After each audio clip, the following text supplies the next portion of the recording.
यह कहानी एक दिव्यांग राजा की है जिसके राज्य में कोई भी परेशानी या समस्या नहीं थी। सभी लोग उस राजा से बहुत खुश थे और ऊपर वाले से धन्यवाद करते थे कि इतने अच्छे राजा को उनके जिंदगी में भेजे है। वह राजा दिव्यांग था, उसकी एक आंख नहीं थी और एक पैर नहीं था, लेकिन फिर भी राजा को इस बात का कोई मलाल नहीं था। एक दिन राजा अपने महल के गलियारे में घूमते हुए अपने पूर्वजों की लगी तस्वीर को देख रहा था और सोच रहा था कि मेरे पिताजी इतने शूरवीर थे, उनके पिताजी इतने शूरवीर थे, हमें इतने शूरवीर खानदान में जन्म लेने का मौका मिला, यह ऊपर वाले का धन्यवाद है।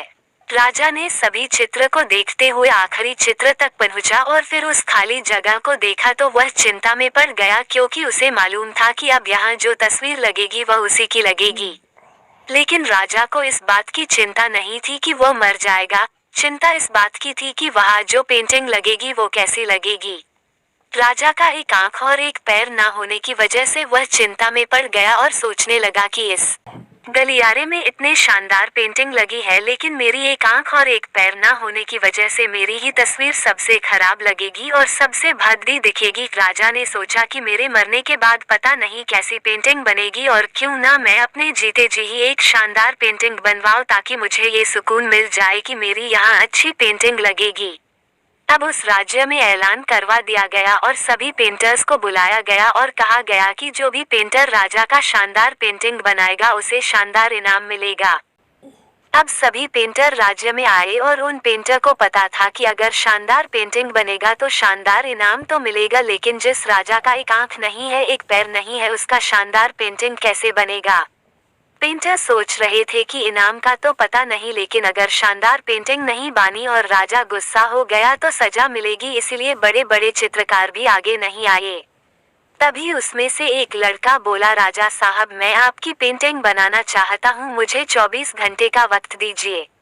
अब सभी बड़े बड़े पेंटर हैरान हो गए कि ये लड़का क्या पेंटिंग बनाएगा, और अगर राजा को पेंटिंग पसंद नहीं आई तो इसे सजा जरूर मिलेगी। राजा बोला, ठीक है, आप बना करके आइए।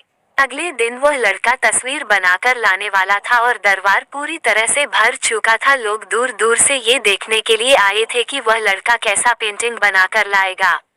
अब लड़का जब उस राजा की पेंटिंग बनाकर लाया तो लोग आश्चर्यचकित रह गए। सब लोग जोर जोर से तालियां बजाने लगे, सीटी बजाने लगे, और जब राजा ने उस पेंटिंग को देखा तो वह खुश।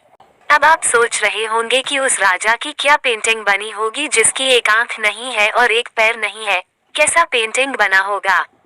उस तस्वीर में लड़के ने उस राजा को एक घोड़े पर सवार किया था।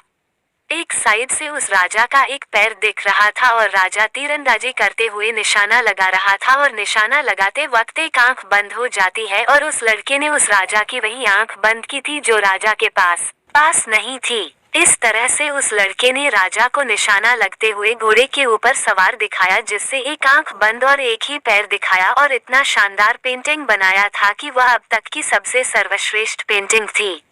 उस लड़के के सामने भी चुनौती थी, संकट था, लेकिन उसने सकारात्मक का साथ नहीं छोड़ा। जिंदगी में आप जिस भी मुकाम पर हो, जिस भी संकट में फंस जाए, जिस भी स्थिति में हो, अगर आपने सकारात्मक का साथ कभी नहीं छोड़ा तो यकीन मानिए आप उस संकट से बाहर निकल। जिंदगी में उम्मीद का साथ मत छोड़िए, क्योंकि जिसने उम्मीद का साथ छोड़ दिया तो फिर जिंदगी उसका साथ छोड़ देती है। हर पल सकारात्मक रहिए, खुश रहिए, ऊपर वाले के आशीर्वाद के साथ और अपनों के प्यार के साथ, अपनी अच्छी और सच्ची मेहनत के साथ कर दिखाओ कुछ ऐसा कि दुनिया करनी चाहे आपके जैसा। दोस्तों, अब मेरी कहानी कैसी लगी लाइक जरूर करिएगा, शेयर भी करिएगा और सब्सक्राइब करना तो बिल्कुल मत भूलिए। धन्यवाद दोस्तों।